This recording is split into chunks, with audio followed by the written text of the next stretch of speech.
perempuan bernama Rumi, berusia 25 tahun, melangkah ke sebuah pabrik kopi tua demi bertahan hidup, tanpa tahu bahwa tempat itu menyimpan perjanjian gelap. 3 bulan bekerja, hidupnya perlahan direnggut oleh kejadian-kejadian aneh dan gangguan gaib. Di balik kemakmuran pabrik, nyawa manusia dijadikan tumbal pesugihan. Ketika ajal hampir menjemput, firasat seorang ayah membangunkan kebenaran yang disembunyikan. Bagaimana kisahnya? Tonton dan simak cerita menarik dalam video berikut ini. Rumi duduk di bangku kayu halte tua sambil menggenggam map coklat yang sudut-sudutnya sudah mulai mengelupas. Di dalamnya tersimpan ijazah, surat lamaran, dan harapan yang semakin hari terasa menipis. Usianya baru 25 tahun, tetapi hidup telah menempanya dengan keras. Sudah hampir setahun ia menganggur sejak toko tempatnya bekerja bangkrut. Tabungan habis, utang mulai menumpuk, dan ibunya yang sakit-sakitan membutuhkan biaya berobat rutin. Setiap malam, Rumi tidur dengan rasa cemas yang sama, takut besok tak punya apa-apa lagi untuk dimakan. Pagi itu, kabut masih menggantung rendah di desa Wonosari ketika Rumi memutuskan berangkat. Ia mendengar kabar dari tetangga bahwa sebuah pabrik kopi di pinggir desa sedang membuka lowongan pekerja. Pemiliknya, Pak Dirga, dikenal sebagai pengusaha sukses yang dermawan. Banyak orang bilang bekerja di sana cepat dapat uang, meski jam kerjanya panjang. Rumi tak punya pilihan lain. Ia menyingkirkan rasa ragu dan melangkah naik ke angkot tua yang membawanya keluar desa. Perjalanan menuju pabrik memakan waktu hampir 1 jam. Semakin jauh dari pemukiman, jalanan berubah sempit dan diapit kebun kopi yang rimbun. Pohon-pohon kopi berdiri rapat, daunnya hijau gelap, seolah menyerap cahaya matahari. Entah mengapa, Rumi merasa udara di sekitar kebun itu lebih dingin dari biasanya. Hidungnya menangkap aroma kopi sangrai yang kuat, bercampur dengan bau tanah basah yang lembab. Bau itu menusuk. Anehnya bukan sekadar Rumi, tetapi seperti menyimpan sesuatu yang berat. Bangunan pabrik kopi itu akhirnya tampak dari kejauhan. Dindingnya tinggi dan kusam, dicat warna coklat tua yang sudah menghitam di beberapa bagian. Cerobong besar menjulang, mengeluarkan asap tipis meski belum terlalu siang. Gerbang besi terbuka setengah, berderit pelan saat tertiup angin. Di atasnya tergantung papan nama kayu bertuliskan, Pabrik Kopi Dirga Jaya. Huruf-hurufnya pudar dimakan usia. Saat Rumi melangkah masuk, suasana mendadak terasa sunyi. Beberapa pekerja terlihat lalu lalang, tetapi tak ada satupun yang menoleh atau menyapanya. Wajah-wajah mereka datar, mata sayu, seolah bekerja tanpa jiwa. Rumi menelan ludah, berusaha menenangkan diri. Ia menuju pos keamanan kecil di dekat pintu masuk. Seorang pria paruh baya dengan seragam lusuh duduk di sana. "Saya mau melamar kerja, Pak," ucap Rumi sopan. Satpam itu menatapnya lama, terlalu lama, seakan menimbang sesuatu yang tak terlihat. "Langsung ke kantor belakang," katanya singkat sambil menunjuk ke arah bangunan utama. Tak ada senyum, tak ada basa-basi. Kantor Pak Dirga berada di lantai 2. Tangga kayu yang dilewati Rumi berderit di setiap langkah, menimbulkan bunyi nyaring yang menggema di lorong sempit. Dinding lorong dipenuhi foto-foto lama pabrik itu. Mesin kopi, tumpukan karung, dan potret Pak Dirga berdiri dengan senyum lebar di depan hasil panen melimpah. Namun ada sesuatu yang membuat Rumi tidak nyaman. Di beberapa foto, bayangan gelap tampak samar di sudut bingkai, seperti sosok yang tak seharusnya ada. Pintu kantor terbuka perlahan ketika Rumi mengetuk. Di dalam, Pak Dirga duduk di kursi besar berlapis kulit coklat. Tubuhnya gemuk, rambutnya klimis, dan senyumnya lebar, nyaris terlalu lebar. Matanya kecil, tajam, memandang Rumi dari ujung kepala hingga kaki. "Silakan duduk, Nak Rumi," katanya, seolah sudah tahu namanya. Rumi terkejut, tetapi berusaha mengabaikannya. Wawancara berlangsung singkat dan terasa janggal. Pak Dirga hampir tak menanyakan pengalaman kerja Rumi. Ia lebih banyak bertanya hal-hal pribadi. Usia, status keluarga, apakah orang tuanya masih hidup, dan apakah Rumi sering sakit. Setiap jawaban Rumi ditanggapi dengan anggukan kecil dan senyum samar. "Kamu cocok bekerja di sini," ujar Pak Dirga akhirnya. "Kami butuh orang rajin dan kuat. Gajinya lumayan, bisa langsung mulai besok." Rumi hampir tak percaya. Tanpa tes, tanpa proses panjang, ia langsung diterima. Hatinya lega, tapi bersamaan dengan itu muncul rasa tidak enak yang sulit dijelaskan. Namun kebutuhan hidup menutup semua keraguan.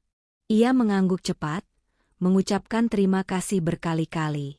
Saat keluar dari kantor, Rumi melewati sebuah ruangan yang pintunya sedikit terbuka.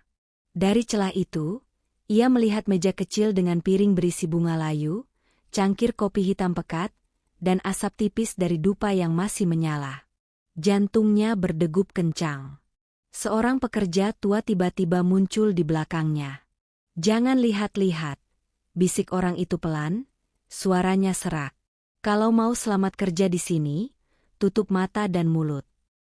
Rumi menoleh, tapi pria itu sudah berjalan menjauh, menyatu dengan kerumunan pekerja lain. Kata-kata itu terngiang di kepalanya sepanjang perjalanan pulang. Di dalam angkot, Rumi memandang kebun kopi yang kembali dilewatinya. Angin sore berembus, membuat daun-daun bergoyang pelan, seolah melambai padanya. Di rumah, Pak Santoso, ayah Rumi, menyambutnya dengan senyum tipis. "Dari mana, Rum?" tanyanya. "Aku diterima kerja di pabrik kopi, Pak," jawab Rumi, berusaha terdengar ceria. Pak Santoso mengangguk, tetapi matanya menyipit sesaat, seolah merasakan sesuatu yang tak diucapkan. Rumi tak menyadarinya. Malam itu, ia tidur dengan perasaan lega karena akhirnya mendapat pekerjaan, tanpa tahu bahwa langkahnya ke pabrik kopi itu adalah awal dari jalan gelap yang perlahan akan menelannya. Hari pertama bekerja di pabrik kopi terasa melelahkan, tetapi tidak menakutkan. Rumi ditempatkan di bagian pengemasan, menyortir biji kopi yang telah disangrai sebelum dimasukkan ke dalam karung-karung besar. Suara mesin berdentum konstan, panas tungku menyengat kulit, dan aroma kopi begitu kuat hingga menempel di rambut dan pakaiannya. Ia pulang dengan badan pegal, namun hatinya sedikit lega, setidaknya kini ia punya penghasilan. Minggu-minggu pertama berlalu tanpa kejadian berarti. Rumi mulai hafal ritme kerja pabrik. Masuk sebelum matahari tinggi, pulang saat langit memerah. Rekan-rekannya tetap pendiam, jarang bercanda, tapi Rumi menganggap itu wajar.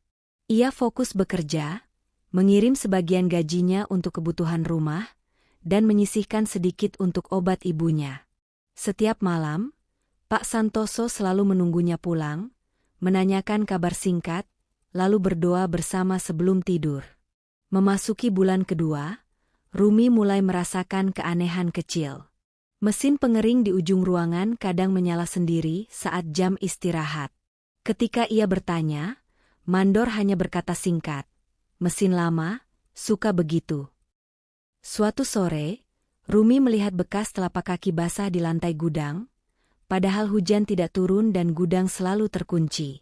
Ia mengira mungkin ada pekerja lain yang ceroboh. Ia memilih tidak berpikir macam-macam. Namun bulan ketiga datang membawa perubahan yang tak bisa diabaikan. Semua bermula dari mimpi. Hampir setiap malam, Rumi terbangun dengan napas terengah, keringat dingin membasahi punggung. Dalam mimpinya, ia berdiri di kebun kopi yang sama dengan yang dilewatinya setiap hari. Tanah di bawah kakinya basah dan lengket. Dari dalam tanah, akar-akar kopi bergerak seperti ular, melilit pergelangan kakinya. Ia berteriak, tetapi suaranya hilang ditelan kabut. Di kejauhan, terdengar bunyi tabuhan seperti lesung, ritmis dan memaksa, semakin lama semakin dekat. Saat bangun, aroma kopi hitam pekat selalu terasa di hidungnya, meski di kamarnya tak ada apa-apa. Di pabrik, keanehan semakin sering terjadi. Lampu-lampu di gudang berkedip tanpa sebab. Rumi beberapa kali melihat bayangan hitam melintas cepat di antara tumpukan karung kopi. Ketika ia menoleh, bayangan itu menghilang, meninggalkan rasa dingin yang menjalar di tengkuk. Rekan-rekannya bertingkah seolah tak melihat apapun. Mereka bekerja dengan kepala tertunduk, bibir komat-kamit entah mengucap apa. Tubuh Rumi mulai menunjukkan tanda-tanda tak wajar. Ia sering pusing tiba-tiba, pandangannya mengabur seperti ditutupi asap. Mimisan datang tanpa peringatan, darah hangat menetes begitu saja saat ia mengangkat karung. Mandor menyuruhnya istirahat sebentar, tetapi tatapannya dingin, seakan mengukur seberapa kuat Rumi bertahan. Anehnya, setiap kali Rumi hampir pingsan, ada saja pekerja lain yang menyodorkan secangkir kopi hitam. "Minum ini," kata mereka. "Biar kuat." Awalnya Rumi menolak. Ia jarang minum kopi. Namun tekanan kerja dan rasa lelah membuatnya menyerah. Setelah meneguk kopi itu, tubuhnya terasa hangat, bahkan bertenaga. Tapi malamnya, mimpi buruk kembali datang dengan lebih jelas. Ia melihat dirinya terbaring di lantai pabrik, dikelilingi lilin dan sesajen, sementara seseorang membacakan mantra dengan suara rendah. Perubahan sikap Rumi mulai disadari Pak Santoso. Putrinya yang dulu ceria kini sering termenung. Wajahnya pucat, matanya sayu seperti kurang tidur bertahun-tahun. Saat diajak bicara, Rumi kerap melamun, seolah pikirannya tertarik ke tempat lain. Suatu malam, Pak Santoso melihat Rumi duduk di teras rumah, memandangi gelap sambil menggenggam secangkir kopi yang entah dari mana asalnya. "Kamu kenapa, Rum?" tanya Pak Santoso pelan. Rumi tersentak. "Nggak apa-apa, Pak. Cuma capek." Namun Pak Santoso merasakan sesuatu yang dingin lewat di dadanya. Ada aroma asing yang melekat pada tubuh Rumi, bukan sekadar kopi, melainkan bau kemenyan yang samar. Ia tak berkata apa-apa, hanya mengamati lebih dalam. Di pabrik, satu kejadian membuat Rumi benar-benar ketakutan. Saat lembur sore, ia ditugaskan membersihkan gudang lama. Gudang itu jarang dipakai dan selalu terkunci. Ketika pintunya dibuka, udara dingin menyeruak keluar. Di dalam, Rumi melihat bekas lingkaran hitam di lantai, seperti bekas arang terbakar. Di sudut ruangan, terdapat patung kecil dari kayu berbentuk manusia, kepalanya terbalik, tubuhnya dipenuhi jerumi. Tiba-tiba, pintu gudang menutup sendiri dengan suara keras.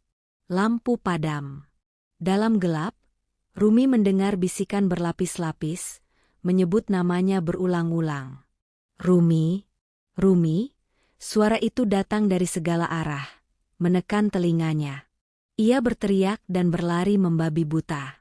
Saat pintu terbuka kembali, Rumi terjatuh di lantai gudang, tubuhnya gemetar.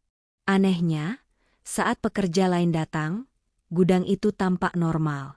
Tak ada patung, tak ada bekas lingkaran hitam. Mereka menatap Rumi seolah ia mengada-ada. "Jangan suka berhalusinasi," kata Mandor ketus. "Kalau nggak kuat, keluar saja." Rumi pulang malam itu dengan langkah gontai. Di rumah, ia demam tinggi dan mengigau. Dalam igauannya, ia menyebut-nyebut kebun kopi, tanah basah, dan seseorang bernama Pak Dirga. Pak Santoso duduk di samping ranjangnya, menggenggam tangan Rumi yang dingin. Ia mendengar jelas kalimat yang membuat dadanya bergetar. "Aku capek, Pak. Mereka bilang waktuku hampir habis." Sejak malam itu, Pak Santoso tahu, apapun yang terjadi di pabrik kopi itu bukan sekadar kelelahan kerja. Ada sesuatu yang sedang mendekati putrinya, dan waktu Rumi perlahan habis. Setelah kejadian di gudang lama, Rumi berharap diberi cuti atau setidaknya dipindahkan ke bagian lain. Namun harapan itu pupus. Keesokan harinya, Mandor justru memindahkannya ke bagian produksi malam, dengan alasan kekurangan tenaga. Jam kerjanya berubah drastis. Masuk sore, pulang menjelang subuh. Bagi Rumi, pabrik kopi itu kini terasa seperti makhluk hidup yang menelannya perlahan, terutama saat malam tiba. Pada malam pertama shift malam, Rumi menyadari satu hal yang mengganggu. Pabrik itu seolah tidak pernah benar-benar tidur. Mesin-mesin terus berdentum meski jam menunjukkan lewat tengah malam. Tidak ada musik, tidak ada suara tawa, hanya irama logam, uap panas, dan langkah kaki yang terdengar terlalu teratur. Lampu-lampu neon memancarkan cahaya pucat, membuat wajah para pekerja tampak keabu-abuan. Rumi mencoba menghitung berapa banyak pekerja yang bertugas malam itu, tetapi jumlahnya terasa berubah-ubah. Kadang ia melihat seorang pria tua mendorong troli karung kopi, tetapi saat ditoleh kembali, pria itu lenyap. Ia mulai meragukan penglihatannya sendiri. Namun rasa dingin yang mengikuti setiap bayangan itu terlalu nyata untuk diabaikan. Beberapa hari kemudian, Rumi menyadari keanehan lain. Setiap malam tertentu, malam Jumat, khususnya, ada ruangan di lantai bawah yang selalu ditutup rapat dan dijaga ketat. Tak ada yang boleh mendekat. Namun dari balik pintu besi itu, Rumi sering mencium bau menyengat, kopi gosong bercampur darah besi dan kemenyan. Bau itu membuat kepalanya pening, dadanya sesak, seolah napasnya dipinjam paksa. Suatu malam, saat membersihkan sisa-sisa biji kopi di dekat tangga, Rumi melihat sesuatu yang membuat langkahnya terhenti. Seorang perempuan berdiri di ujung lorong. Rambutnya panjang menutupi wajah, pakaiannya seperti seragam pabrik lama yang sudah usang. Perempuan itu tidak bergerak, hanya berdiri menghadap tembok. Rumi memanggil pelan, mengira itu pekerja lain. Tidak ada jawaban. Ketika Rumi melangkah mendekat, perempuan itu perlahan memutar kepalanya, dan Rumi melihat wajah pucat tanpa mata. Rongga hitam menganga, mulutnya tersenyum terlalu lebar. Rumi menjerit. Seketika lampu lorong mati. Saat lampu kembali menyala, lorong itu kosong, bersih, seolah tak pernah ada siapapun di sana. Rumi mulai ketakutan untuk bekerja sendirian. Ia mencoba mendekati rekan-rekannya, tetapi mereka semakin menjauh. Beberapa bahkan menghindari tatapannya. Hanya satu orang yang sesekali memperhatikannya. Seorang pekerja wanita bernama Sari, yang sudah bekerja di pabrik itu lebih dari 10 tahun. Wajah Sari tampak lelah dan tua sebelum waktunya. Pada suatu waktu istirahat, Rumi memberanikan diri bertanya, "Mbak Sari, sebenarnya pabrik ini kenapa?" Sari terdiam lama. Tangannya gemetar saat menggenggam gelas kopi. "Kamu jangan banyak tanya," katanya akhirnya. "Yang masuk ke sini, kebanyakan nggak bertahan lama. Kalau masih sayang hidup, jangan lembur sendirian. Jangan minum kopi kalau bukan kamu yang bikin." "Kenapa?" Rumi mendesak.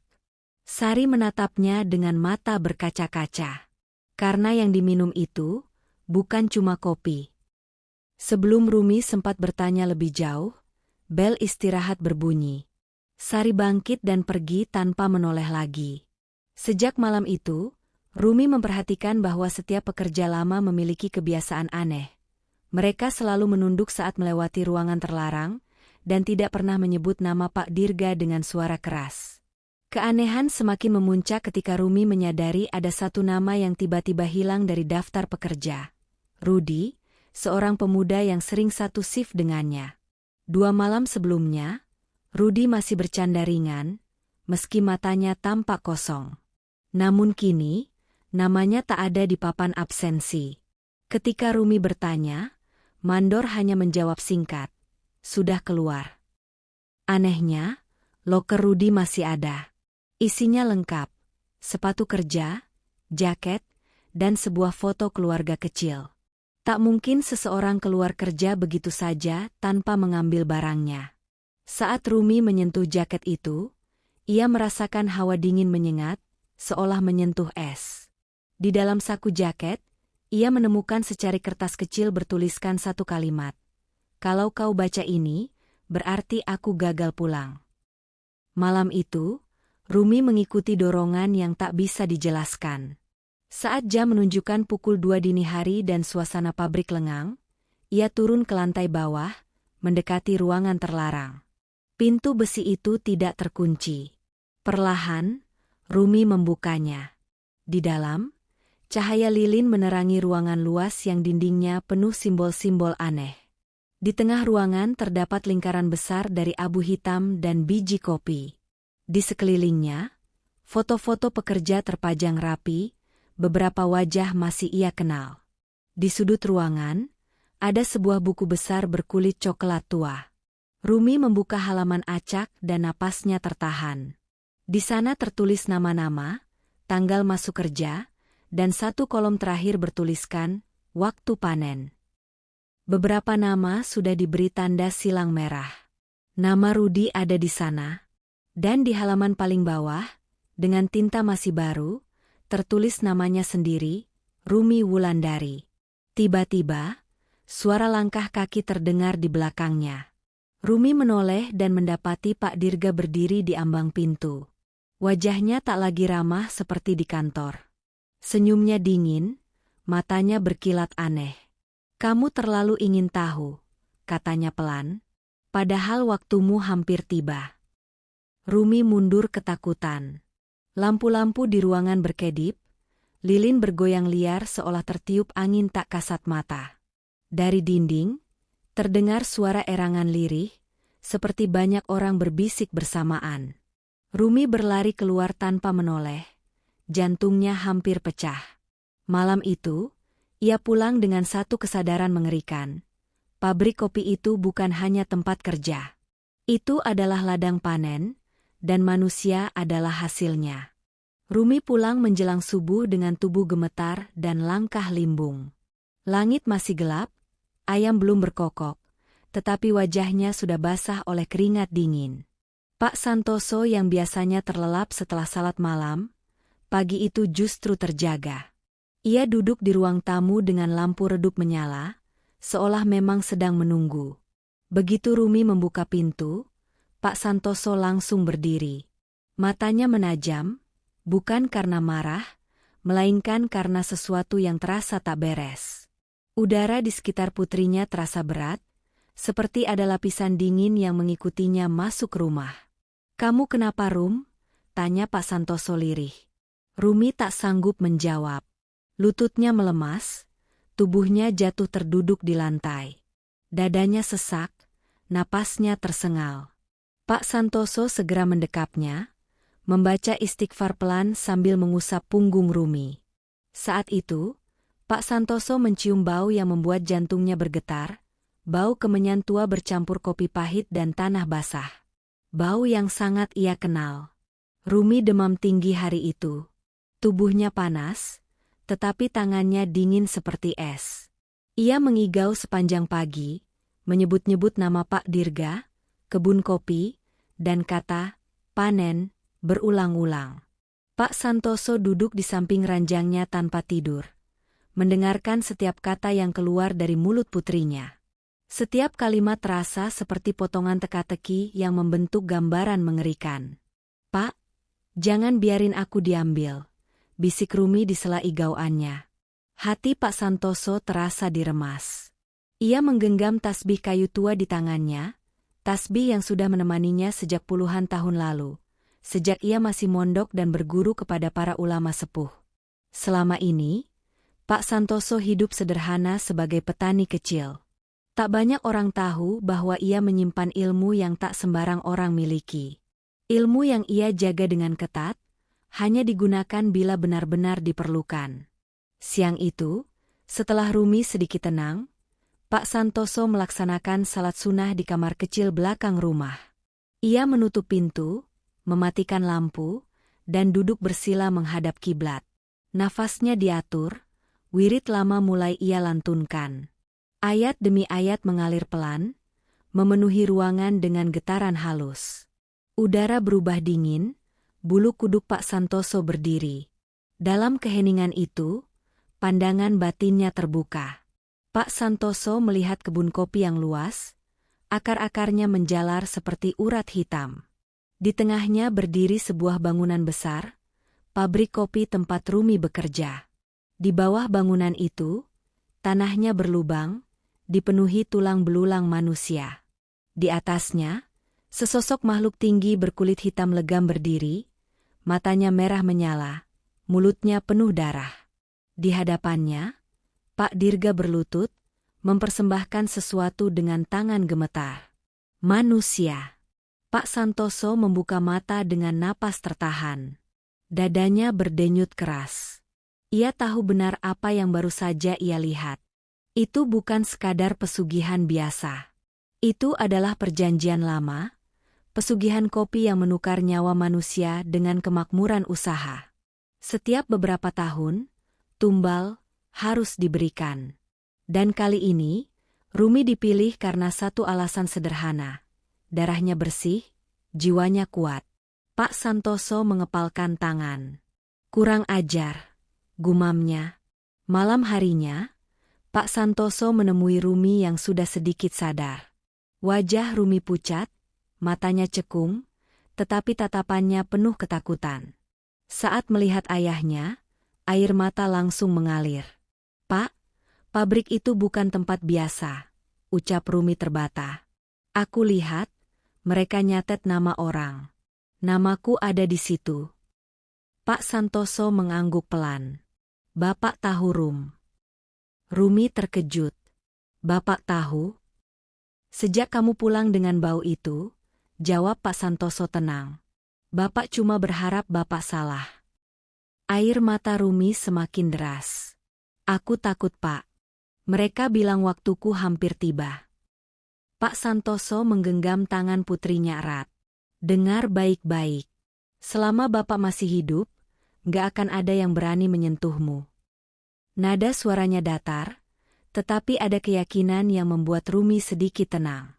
Malam itu, Pak Santoso meminta Rumi untuk tidak kembali ke pabrik sementara waktu. Namun Rumi tahu, itu tidak semudah itu. Mandor sudah mengancam akan memotong gajinya jika ia bolos. Lebih dari itu, Rumi merasakan sesuatu yang aneh. Seolah ada ikatan tak kasat mata yang menariknya kembali ke pabrik. Pak Santoso juga merasakannya. Dini hari berikutnya, Pak Santoso kembali melakukan tirakat. Kali ini lebih berat.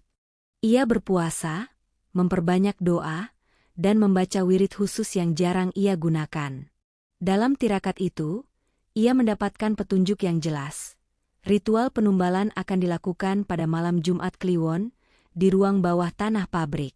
Waktunya tinggal hitungan hari. Pak Santoso bangkit dari sujudnya dengan wajah tegas. Keputusan sudah bulat. Ia tak bisa lagi berdiam diri. Ia membuka peti kayu tua di sudut rumah, mengambil kain putih, botol kecil berisi air doa, dan sebilah keris pendek yang terbungkus kain hitam. Benda-benda itu bukan untuk menyerang manusia, melainkan sebagai wasilah, penjaga dirinya dalam pertarungan yang bukan berasal dari dunia kasat mata. Pagi itu, Pak Santoso menatap Rumi yang masih terbaring lemah. Ia mengusap kening putrinya penuh kasih. "Rum," katanya pelan, "kalau nanti Bapak minta kamu nurut, kamu harus percaya. Apapun yang terjadi." Rumi menatap ayahnya dengan mata basah. Untuk pertama kalinya sejak bekerja di pabrik kopi itu, ia merasa ada harapan. Ia tak sepenuhnya mengerti siapa ayahnya sebenarnya, tetapi ia tahu satu hal, di balik wajah sederhana Pak Santoso, tersimpan kekuatan yang tak bisa diremehkan. Dan di saat yang sama, jauh di pabrik kopi, Pak Dirga berdiri di depan lingkaran ritual dengan senyum puas. Ia merasakan pertanda bahwa panen sudah dekat, tanpa menyadari bahwa kali ini perjanjiannya akan dibalas dengan kehancuran. Malam Jumat Kliwon turun dengan perlahan, seolah sengaja menahan waktu agar ketegangan meresap hingga ke tulang. Angin berembus dingin dari arah kebun kopi, membawa bau tanah basah dan kemenyan yang menyusup sampai ke pemukiman. Rumi terbangun dari tidurnya dengan dada berdebar keras. Jam dinding menunjukkan pukul 9 malam.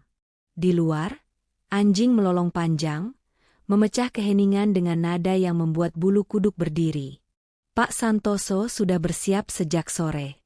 Ia memandikan Rumi dengan air doa, membacakan ayat-ayat perlindungan sambil mengusap kepala putrinya.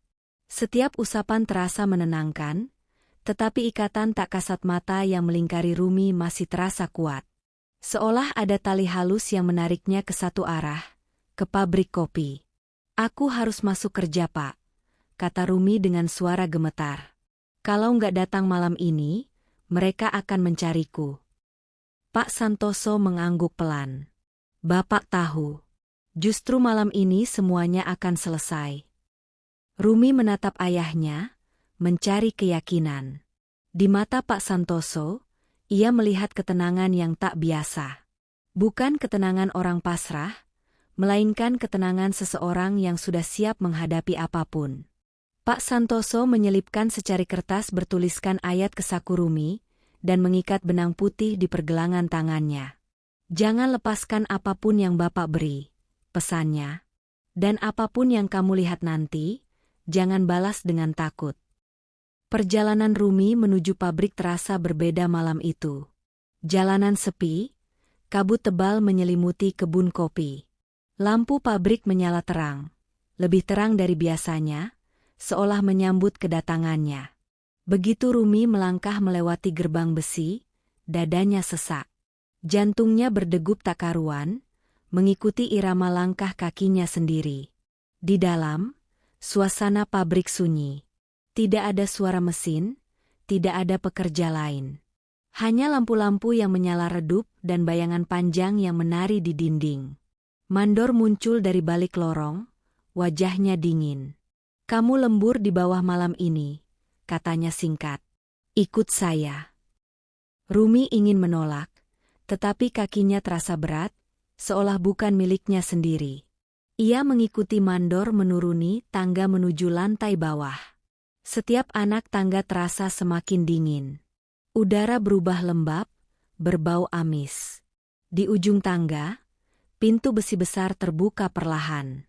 Di dalam ruangan itu, puluhan lilin menyala, membentuk lingkaran besar di lantai. Di tengahnya terdapat meja batu dengan sesajen lengkap. Kepala kambing, bunga layu, cangkir kopi hitam pekat, dan mangkuk berisi cairan gelap. Simbol-simbol aneh terukir di dinding, berdenyut pelan seperti hidup. Rumi merasakan benang putih di pergelangan tangannya menghangat, seolah bereaksi. Pak Dirga berdiri di sisi lingkaran, mengenakan pakaian serba hitam. Senyum di wajahnya tak lagi disembunyikan. Itu bukan senyum ramah seorang pengusaha, melainkan senyum orang yang merasa telah menang. "Kamu datang tepat waktu," katanya. "Panen kita malam ini akan sempurna." Mandor dan dua orang lainnya memegang lengan Rumi, menariknya ke tengah lingkaran. Tubuh Rumi bergetar, tetapi ia teringat pesan ayahnya.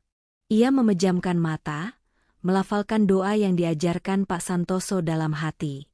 Benang putih itu semakin hangat, membuat tubuhnya sedikit lebih ringan. Pak Dirga mulai melantunkan mantra. Suaranya rendah dan bergetar, bercampur bahasa yang tak Rumi pahami. Lilin-lilin bergoyang liar. Dari sudut ruangan, bayangan hitam mulai berkumpul, membentuk sosok tinggi dengan mata merah menyala. Udara terasa menekan, seperti ribuan tangan mendorong dada Rumi bersamaan. "Persembahan sudah siap," ujar Pak Dirga dengan suara penuh hasrat. "Ambillah sesuai perjanjian." Sosok itu bergerak mendekat. Suara erangan rendah memenuhi ruangan. Rumi merasakan sesuatu menyentuh pikirannya, mencoba merobek ketakutannya, mencari celah. Air mata mengalir di pipinya, tetapi ia terus membaca doa dalam hati, menolak menyerah. Tiba-tiba, pintu besi terbuka dengan suara keras. "Allahu Akbar." Suara Pak Santoso menggema di ruangan itu, memecah mantra yang sedang dilantunkan. Cahaya putih memancar dari arah pintu, menabrak kegelapan. Pak Santoso melangkah masuk dengan tenang, membawa botol air doa dan kain putih di tangannya. Tatapannya tajam, tertuju langsung pada sosok hitam di tengah ruangan. Pak Dirga terkejut.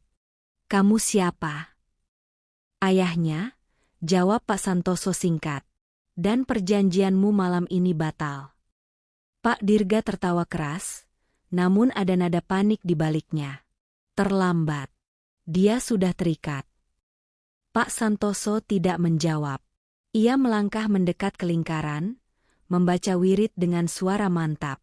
Setiap kata yang keluar dari mulutnya membuat simbol-simbol di lantai retak. Lilin-lilin padam satu persatu. Sosok hitam itu mengaum, suaranya mengguncang ruangan. Pak Santoso memercikan air doa ke arah lingkaran. Asap putih mengepul, bercampur bau hangus. Sosok itu mundur, berusaha bertahan. Pak Dirga berteriak marah, mencoba melanjutkan mantra, tetapi suaranya tenggelam oleh bacaan Pak Santoso yang semakin keras. Perjanjian dengan darah manusia adalah batil, ucap Pak Santoso lantang. Kembalilah ke asalmu. Kain putih dilemparkan ke arah sosok hitam itu. Seketika, teriakan melengking memenuhi ruangan. Bayangan hitam terpecah, seperti asap tertiup angin. Lingkaran ritual runtuh, lantai retak, dan meja batu pecah menjadi dua. Pak Dirga terjatuh berlutut, wajahnya pucat. Tidak, tanpa dia, semuanya akan hancur. Pak Santoso mendekap Rumi, melepaskan ikatan yang menahannya. Benang putih di pergelangan tangan Rumi putus dengan sendirinya. Tubuh Rumi lemas, tetapi napasnya kembali teratur. Di luar, pabrik kopi itu bergetar hebat. Mesin-mesin mati, lampu padam. Malam penumbalan berubah menjadi malam kehancuran. Dan bagi Pak Dirga, itu adalah awal dari akhir. Getaran hebat mengguncang ruang bawah tanah pabrik kopi. Dinding berderak, debu berjatuhan dari langit-langit, dan udara terasa panas lalu dingin secara bergantian, seperti napas makhluk raksasa yang sedang sekarat. Pak Santoso masih berdiri tegak di tengah runtuhan lingkaran ritual, sementara Rumi terduduk lemas dalam dekapan ayahnya.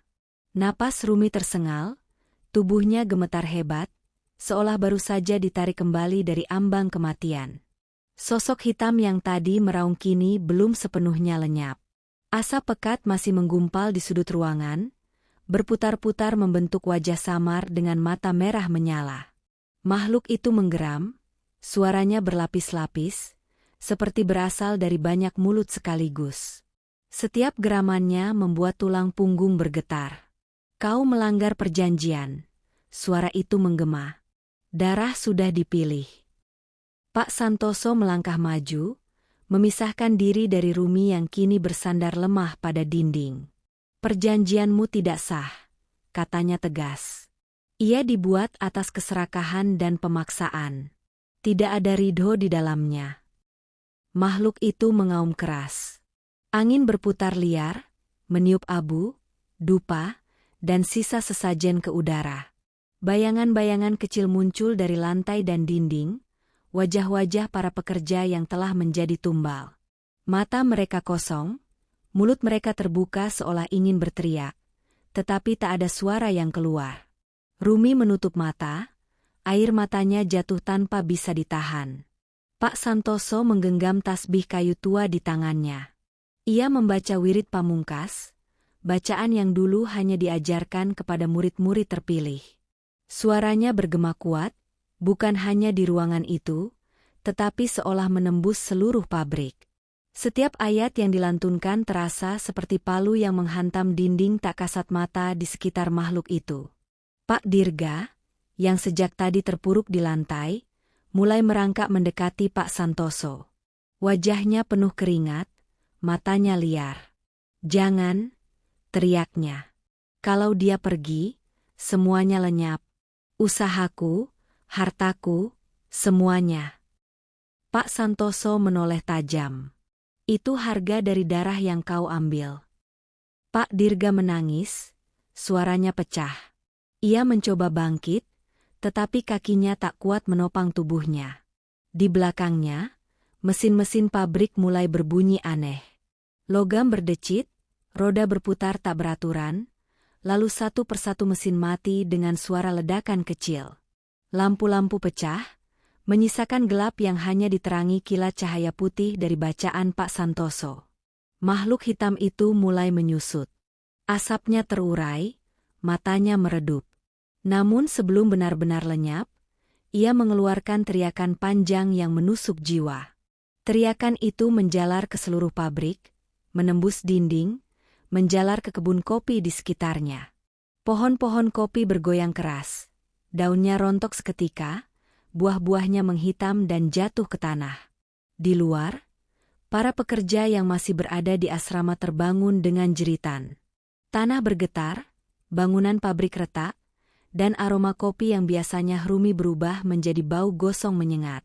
Beberapa pekerja berlari keluar, menangis dan berteriak ketakutan, seolah baru tersadar dari mimpi panjang yang menindih kesadaran mereka selama bertahun-tahun. Di ruang bawah tanah, Pak Santoso mengakhiri wiridnya dengan satu hembusan napas panjang. Ia memercikan sisa air doa ke arah asap yang tersisa. Seketika, makhluk itu menghilang sepenuhnya, meninggalkan keheningan yang mencekam. Bayangan-bayangan wajah di dinding memudar, berganti dengan noda hitam yang perlahan mengering. Lingkaran ritual runtuh total. Abu tersapu angin, simbol-simbol di lantai terkelupas, seperti tak pernah ada. Buku besar berkulit coklat tua yang berisi nama-nama tumbal terbakar dengan sendirinya. Api kecil melahap halaman demi halaman, sampai hanya tersisa abu halus yang berterbangan di udara. Pak Dirga menatap semua itu dengan mata kosong. Tubuhnya gemetar hebat. Ia mencoba berdiri, tetapi tiba-tiba ia menjerit kesakitan. Dadanya terasa seperti diremas dari dalam. Ia terbatuk keras, memuntahkan darah hitam ke lantai. Ini tidak mungkin, gumamnya. Pak Santoso menatapnya tanpa rasa iba. Makhluk itu memang pergi, tapi dosa perjanjianmu tetap melekat. Rumi, yang mulai sadar sepenuhnya, merasakan sesuatu yang aneh. Beban berat di dadanya hilang. Kepalanya terasa ringan, seolah kabut yang selama ini menutupi pikirannya tersingkap. Ia menatap sekeliling dengan mata berkaca-kaca, reruntuhan pabrik, ayahnya yang berdiri tegak, dan Pak Dirga yang kini hanya seorang lelaki rapuh tanpa pelindung apapun. Mereka keluar dari ruang bawah tanah dengan langkah tertatih. Di lantai atas, pabrik itu tampak seperti bangunan mati. Mesin-mesin rusak, karung-karung kopi robek, biji kopi berserakan di lantai, hitam dan tak bernilai. Aroma kemenyan telah lenyap, digantikan bau besi karat dan kayu lapuk. Di halaman pabrik, langit yang semula gelap perlahan memucat. Fajar mulai menyingsing.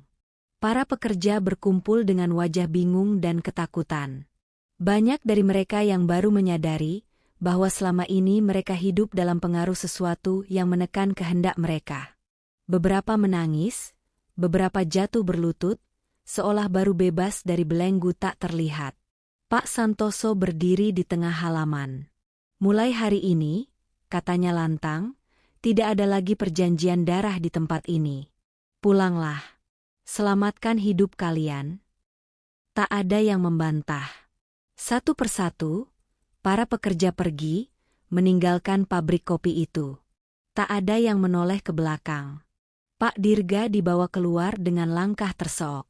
Rambutnya memutih di beberapa bagian, wajahnya menua drastis. Matanya kosong, seperti kehilangan arah. Kekayaan yang selama ini ia banggakan telah runtuh dalam satu malam. Rumi memeluk ayahnya erat. Air matanya jatuh. Kali ini bukan karena takut, melainkan karena lega. Ia tahu, malam itu bukan hanya menyelamatkan hidupnya, tetapi juga mengakhiri sebuah kejahatan yang telah berlangsung terlalu lama. Dan di balik bangunan pabrik kopi yang kini sunyi, kebun kopi berdiri meranggas, seolah ikut berkabung atas keserakahan manusia yang akhirnya dibalas dengan kehancuran. Pagi datang tanpa sambutan. Matahari terbit malu-malu di balik kabut tipis yang masih menggantung di atas kebun kopi.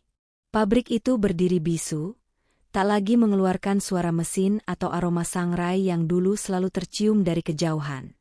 Bangunannya tampak lebih tua dari usianya, retak-retak di dinding seolah menjadi guratan luka yang baru saja sembuh dari penyakit panjang. Rumi berdiri di tepi halaman, memandangi tempat yang hampir merenggut nyawanya. Tubuhnya masih lemah, tetapi pikirannya jernih untuk pertama kalinya setelah berbulan-bulan. Tidak ada lagi tekanan di dada, tidak ada bisikan, tidak ada tarikan halus yang memaksanya kembali. Udara pagi terasa bersih, kosong, tetapi menenangkan. Pak Santoso berdiri di sampingnya, wajahnya tenang seperti biasa. Ia menatap pabrik itu bukan dengan kebencian, melainkan dengan rasa prihatin yang dalam. Tempat ini sudah terlalu lama dipakai untuk hal yang salah, ucapnya pelan. Sekarang, biarlah ia diam. Beberapa hari setelah malam kehancuran itu, kabar tentang pabrik kopi Dirgajaya menyebar cepat. Mesin-mesin rusak parah, hasil produksi gagal total, kebun kopi mengering dan mati serentak. Para pemasok menarik diri, mitra bisnis membatalkan kontrak. Dalam hitungan minggu, pabrik yang dulu disebut-sebut sebagai sumber kemakmuran desa itu resmi bangkrut. Pak Dirga menghilang dari peredaran. Ada yang bilang ia jatuh sakit aneh, tak ada dokter yang mampu menjelaskan penyakitnya. Tubuhnya melemah, pikirannya kacau, dan ia sering berteriak ketakutan di tengah malam, seolah melihat sesuatu yang tak bisa dilihat orang lain. Hartanya habis untuk berobat, tetapi tak ada yang bisa menyembuhkan luka yang bersumber dari perjanjiannya sendiri. Rumi tak pernah lagi mendengar namanya disebut dengan kagum. Nama itu berubah menjadi peringatan. Di rumah, hari-hari Rumi diisi dengan pemulihan. Pak Santoso tak mengizinkannya bekerja dulu. Setiap pagi, Rumi membantu ibunya di dapur, membersihkan rumah, dan merawat kebun kecil di belakang. Hal-hal sederhana itu terasa seperti anugerah. Kadang, bayangan kejadian di pabrik masih datang dalam mimpi, wajah-wajah tanpa mata, lingkaran ritual, suara erangan, tetapi kini Rumi bisa bangun tanpa teror yang mencekik. Suatu sore, Rumi duduk bersama ayahnya di teras. Angin berembus pelan, membawa suara daun pisang bergesekan. Untuk pertama kalinya, Rumi memberanikan diri bertanya tentang hal yang sejak lama mengganjal. "Pak, sejak kapan Bapak punya ilmu itu?" Pak Santoso tersenyum tipis. Ia menatap langit yang mulai jingga. "Sejak muda, Bapak belajar dari banyak guru. Tapi ilmu itu bukan untuk dipamerkan." "Kenapa Bapak nggak pernah cerita?" tanya Rumi. "Karena ilmu itu bukan kebanggaan," jawab Pak Santoso tenang. "Ia amanah. Kalau dipakai sembarangan, bisa menjerumuskan. Bapak memilih hidup sederhana supaya hati tetap terjaga." Rumi mengangguk perlahan. Kini ia mengerti, kesaktian ayahnya bukanlah sesuatu yang muncul tiba-tiba, melainkan hasil pengendalian diri yang panjang. Pak Santoso melanjutkan, "Yang hampir mencelakanmu bukan cuma makhluk itu, Rum, tapi keserakahan manusia. Selama masih ada orang yang ingin cepat kaya tanpa peduli nyawa orang lain, kejadian seperti itu bisa terulang." Kata-kata itu tertanam dalam-dalam di hati Rumi. Beberapa bulan kemudian, Rumi kembali bekerja, kali ini di koperasi kecil milik desa, mengelola hasil pertanian warga. Tidak ada gaji besar, tidak ada janji kemewahan, tetapi ada ketenangan.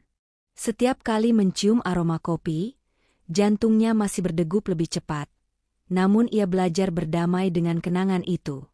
Suatu hari, Rumi melewati bekas pabrik kopi tersebut.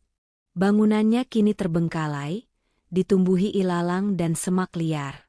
Gerbang besinya berkarat, papan nama sudah jatuh dan patah. Anak-anak desa dilarang mendekat. Orang-orang bilang tempat itu kosong, tetapi tak ada yang berani memastikan. Rumi berhenti sejenak, menatap bangunan itu dari kejauhan. Tidak ada rasa takut, hanya kesedihan. Ia tahu, di balik tembok itu tersimpan banyak kisah yang tak sempat diselamatkan. Banyak jiwa yang menjadi korban sebelum ia hampir menyusul. "Terima kasih," bisiknya pelan, entah kepada siapa.